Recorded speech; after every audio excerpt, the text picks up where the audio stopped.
Hello বন্ধুরা, নমস্কার, আদাব। উত্তম রিয়াকশনের আরেকটি রিয়াকশন ভিডিওতে আপনাদের সবাইকে স্বাগতম। আমি উত্তম আছি আপনাদের সাথে। বন্ধুরা, আজ যে ভিডিওতে রিয়াকশন দেব সেই ভিডিওটি নেওয়া হয়েছে নিবিড় মাহমুদ চ্যানেল থেকে। ভিডিওর টাইটেল হচ্ছে বাংলাদেশে কবে লোডশেডিং মুক্ত হবে, বিদ্যুতের নতুন মহাপরিকল্পনা, new planning of power development. বন্ধুরা, আপনারা যদি চ্যানেলে নতুন হয়ে থাকেন তাহলে চ্যানেলটি সাবস্ক্রাইব করে আমার পাশেই থাকবেন, বেল আইকন অন করে অল করে রাখবেন পরবর্তী ভিডিওর নোটিফিকেশন পাওয়ার জন্য। অলরেডি যেসব বন্ধুরা চ্যানেলটি সাবস্ক্রাইব করে আমার পরিবারের সদস্য হয়েছেন তাদের প্রতি রইল অসংখ্য ধন্যবাদ। ভিডিওটা ভালো লাগলে একটা লাইক করবেন, শেয়ার করে আপনার বন্ধুদের দেখার সুযোগ করে দিতে পারেন। কমেন্ট সেকশন লিখে অবশ্যই জানাতে পারেন আপনারা কোন ধরনের ভিডিওতে রিয়াকশন চান। আমি চেষ্টা করব সেই ধরনের ভিডিওতে রিয়াকশন দেওয়ার। অরিজিনাল ভিডিও লিংক আমার ডেসক্রিপশনে মেনশন করা থাকবে, আপনারা চাইলে চ্যানেলটি ভিজিট করতে পারেন এবং চ্যানেলের ভিডিওগুলো অবশ্যই দেখতে পারেন। তাহলে চলুন বন্ধুরা, সময় নষ্ট না করে প্রথমে ভিডিওটা দেখি। ভিডিওর শেষে অবশ্যই আমার রিয়াকশন থাকবে।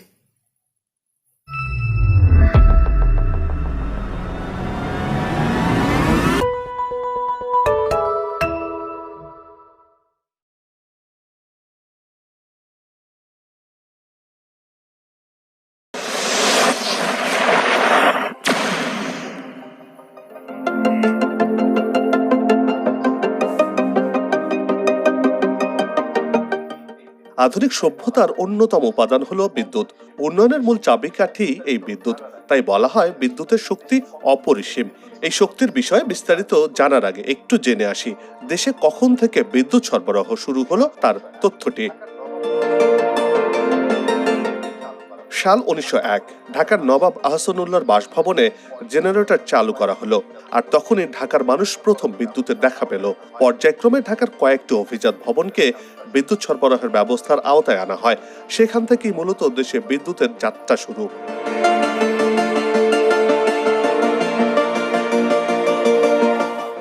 বিদ্যুৎ বিভাগের তথ্য বলছে 1970 সালে তৎকালীন পূর্ব পাকিস্তানে বিদ্যুৎ উৎপাদনের সক্ষমতা ছিল মাত্র 475 মেগাওয়াট। 1972 সালে দেশে স্থাপিত বিদ্যুতের উৎপাদন সক্ষমতা ছিল 500 মেগাওয়াট। এই সামান্য পরিমাণ বিদ্যুৎ নিয়েই বঙ্গবন্ধুর বাংলাদেশের যাত্রা শুরু।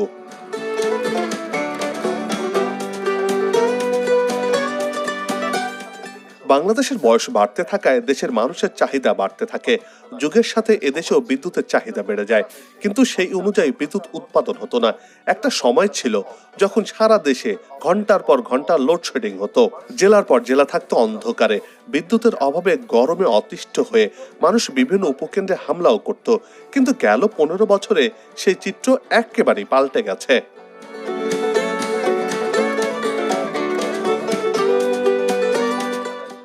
বাংলাদেশে বর্তমানে ক্যাপটিভ ও নবায়নযোগ্য জ্বালানি মিলে 29,727 মেগাওয়াট বিদ্যুৎ উৎপাদনের সক্ষমতা রয়েছে। এর মধ্যে দেশে সর্বোচ্চ বিদ্যুৎ উৎপাদন হয়েছে 15,648 মেগাওয়াট। এর বিপরীতে বিদ্যুতের সর্বোচ্চ চাহিদা রয়েছে 16 থেকে 16,500 মেগাওয়াট। গরমের সময় এই চাহিদা খানিকটা বেড়ে যায়, অর্থাৎ চাহিদার চেয়ে বিদ্যুৎ উৎপাদন সক্ষমতা প্রায় দ্বিগুণ। দেশে এখন বিদ্যুৎ উৎপাদন স্বয়ংসম্পূর্ণ। পাহাড় কিংবা সমতল সবখানে বিদ্যুৎ সুবিধার আওতায় এসেছে। বর্তমানে শতভাগ মানুষ বিদ্যুতের আওতায় এসেছে। ঘরে ঘরে বিদ্যুৎ পৌঁছে দিয়েছে সরকার। বর্তমানে 4,63,00,000 গ্রাহক রয়েছে। মাথা পিছু বিদ্যুৎ ব্যবহারের ক্ষমতা প্রতি ঘন্টায় 602 কিলোওয়াট।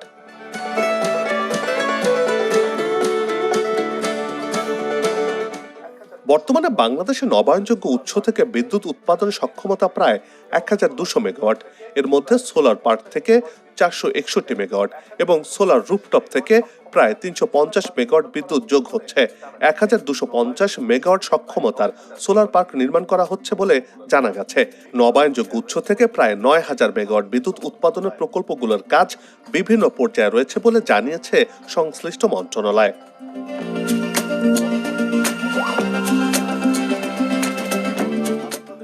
বর্তমানে দেশে মোট সঞ্চালন লাইন রয়েছে 14,948 কিলোমিটার, আর বিতরণ লাইন রয়েছে 6,43,000 কিলোমিটার। বিদ্যুৎ বিতরণের সিস্টেম লস 7.65%। বর্তমানে দেশে প্রিপেড মিটার রয়েছে 59,25,856টি। সোলার হোম সিস্টেম রয়েছে প্রায় 60 লাখের মতো।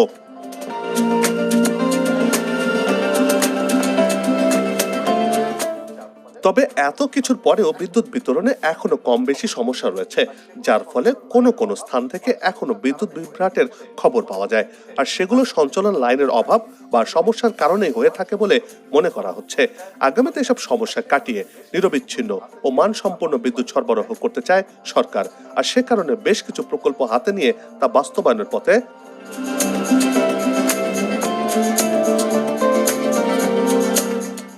গেল 2023 সালে বিদ্যুৎ জ্বালানি খাতের নতুন মহাপরিকল্পনা অনুযায়ী 2050 সালে দেশে বিদ্যুতের সর্বোচ্চ চাহিদা বেড়ে দাঁড়াবে 71,512 মেগাওয়াট। এ সময়ে দেশে উৎপাদন সক্ষমতা ধরা হয়েছে 1,11,000 মেগাওয়াট বিদ্যুৎ। পরিকল্পনা মতে 2030 সালে দেশে বিদ্যুতের সর্বোচ্চ চাহিদা বেড়ে দাঁড়াবে 27,087 মেগাওয়াট। বিদ্যুৎ উৎপাদনের সক্ষমতা থাকবে 41,400 মেগাওয়াট, চাহিদার চেয়ে প্রায় 52.84% বেশি। 2041 সালে বিদ্যুতের চাহিদা ধরা হয়েছে 50,364 মেগাওয়াট।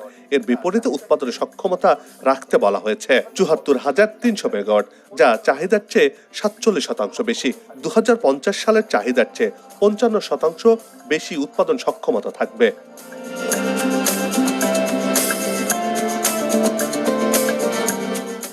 2023 সালের মাস্টার প্ল্যানে ধরা হয়েছে 2050 সাল নাগাদ বিদ্যুৎ উৎপাদনের সক্ষমতার 11,500 মেগাওয়াট হবে কয়লা ভিত্তিক, যা 10%। জ্বালানি তেল পুড়িয়ে 6,700 মেগাওয়াট বিদ্যুৎ উৎপাদন হবে, যা হবে 6%। গ্যাস ও এলএনজি ভিত্তিক বিদ্যুৎ কেন্দ্রগুলো 29,300 মেগাওয়াট বিদ্যুতের যোগান দেবে, যা হবে 27%।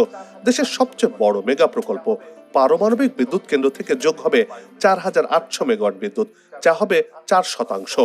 20,000 মেগাওয়াট বায়ু বিদ্যুৎ যুক্ত হবে জাতীয় গ্রিডে, যার পরিমাণ 18%।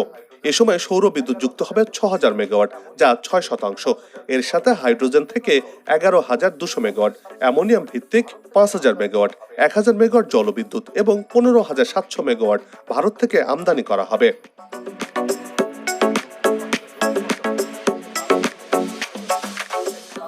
বিদ্যুৎ উৎপাদনের লক্ষ্যমাত্রা পূরণে দেশে পারমাণবিক বিদ্যুৎ কেন্দ্র নির্মিত হচ্ছে। পাবনা রূপপুরে দেশের ইতিহাসের সবচেয়ে বেশি 1,13,092,91,00,000 টাকা খরচে নির্মাণ হচ্ছে পারমাণবিক বিদ্যুৎ কেন্দ্রটি। 2017 সালের 30 নভেম্বর পাবনার ঈশ্বরদীর রূপপুরে নির্মিত পারমাণবিক বিদ্যুৎ কেন্দ্রের কংক্রিট ঢালাইয়ের মধ্য দিয়ে মূল পর্বের নির্মাণ কাজের উদ্বোধন করেন প্রধানমন্ত্রী শেখ হাসিনা। এই বিদ্যুৎ কেন্দ্রটি থেকে 2400 মেগাওয়াট বিদ্যুৎ জাতীয় গ্রিডে যোগ হবে।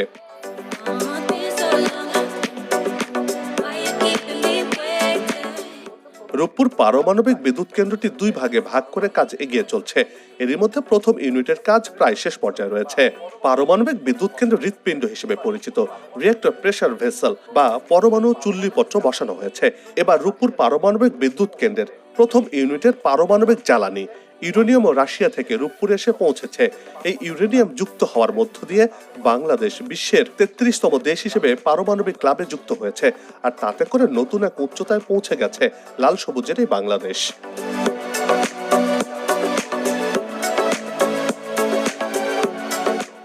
জানা গেছে প্রথম ইউনিট থেকে 1,200 মেগাওয়াট বিদ্যুৎ চালু করার জন্য 75 টন ইউরেনিয়াম প্রয়োজন পড়বে।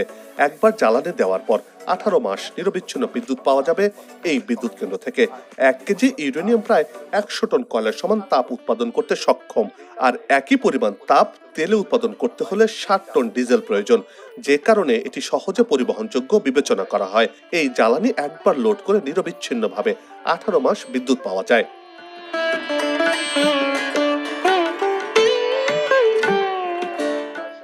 বর্তমানে রূপপুর পারমাণবিক বিদ্যুৎ কেন্দ্রের অবকাঠামোগত উন্নয়ন কাজ প্রায় শেষ পর্যায়ে রয়েছে। এর মধ্যে প্রথম চুলির 4টি স্টিম জেনারেটরের কাজ শেষ হয়েছে, আর 2018 সালের জুলাইয়ে দ্বিতীয় চুলের নির্মাণ কাজ শুরু হয়, আর এই দ্বিতীয় চুলের কাজ 2024 সালে শেষ হওয়ার কথা রয়েছে।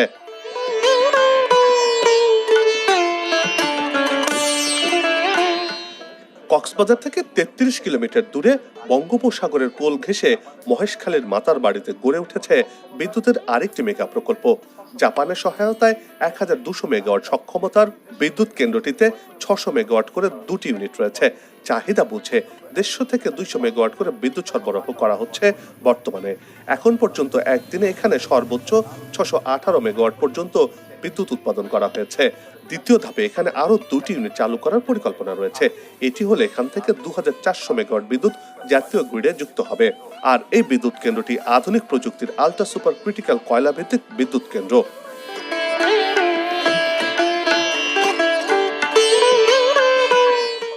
অন্যদিকে বাংলাদেশ নবায়নযোগ্য জ্বালানি শক্তি ব্যবহারের মাধ্যমে বিদ্যুৎ উৎপাদনে জোর দিয়েছে।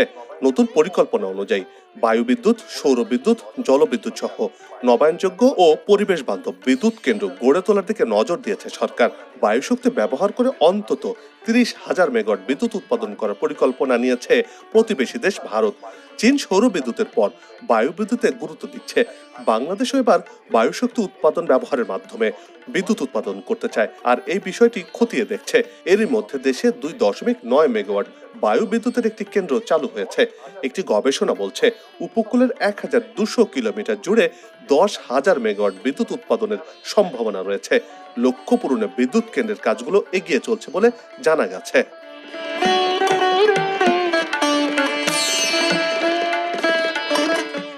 প্রশ্ন হচ্ছে, শুকনো মৌসুম বা গরমকালে বিদ্যুতের চাহিদা বেড়ে যায়, সেক্ষেত্রে আগামী শুকনো মৌসুমের জন্য কি ধরনের পরিকল্পনা নেওয়া হয়েছে?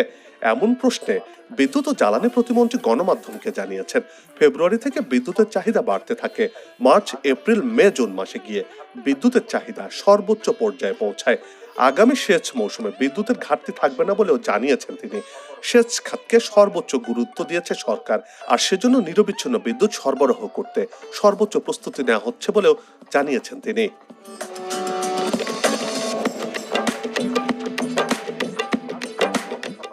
সামনের বছর অর্থাৎ 2025 সাল থেকে দেশে 8 থেকে 10% বিদ্যুতের ব্যবহার বেড়ে যাবে বলে জানিয়েছেন বিদ্যুৎ ও জ্বালানি প্রতিমন্ত্রী নসরুল হামিদ বিপু। সেই বিষয়টি ধরেই আগামীর জন্য পরিকল্পনা গ্রহণ করা হয়েছে বলে জানিয়েছেন তিনি আশার কথা শুনিয়ে বলছেন, আগামীতে সারা দেশে নিরবিচ্ছিন্ন বিদ্যুৎ সরবরাহ করতে পরিকল্পনা গ্রহণ করে তা বাস্তবায়নের দিকে হাঁটছে বর্তমান সরকার। তবে নিরবিচ্ছিন্ন ও সাশ্রয়ী মূল্যে বিদ্যুৎ সরবরাহ করা চ্যালেঞ্জের কথাও মনে করিয়ে দিয়েছেন তিনি।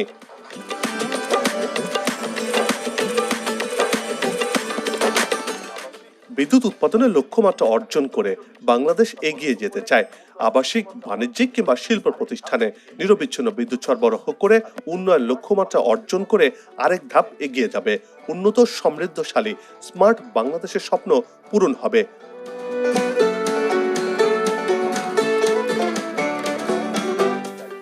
আসুক নতুন দিন, লাগু খাওয়া উন্নয়নের পালে, এমন প্রত্যাশা রেখেই পর্ব থেকে বিদায় নিচ্ছে।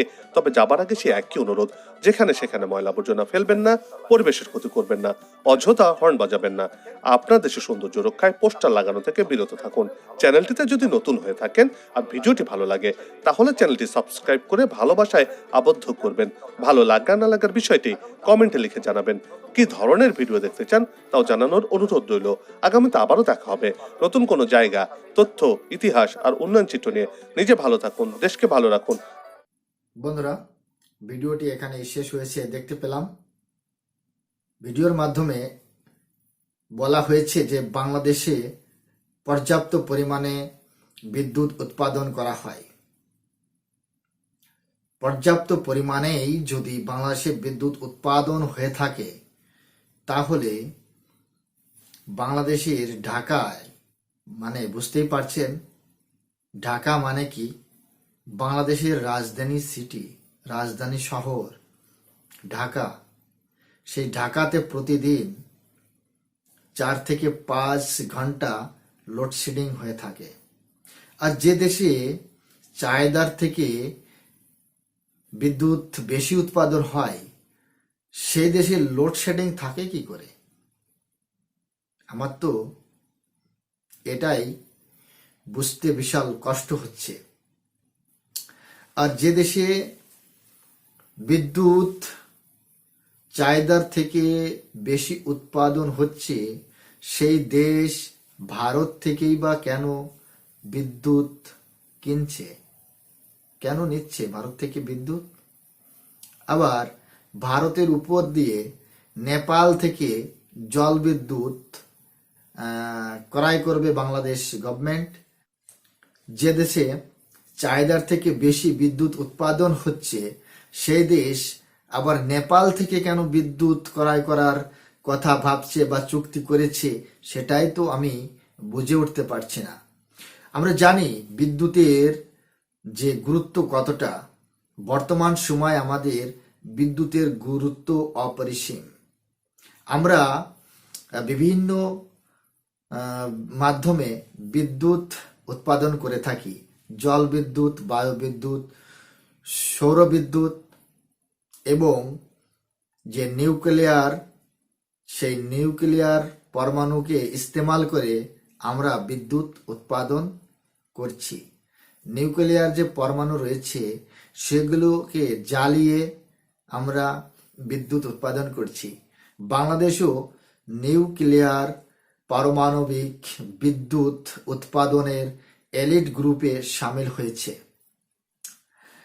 এই ভিডিওর মাধ্যমে এটাও জানতে পেরেছি যে বাংলাদেশে যে পূর্ব পাকিস্তান যে সময় ছিল 1971-এর আগের কথা, তখন 400 মেগাওয়াট বিদ্যুৎ উৎপাদন হতো।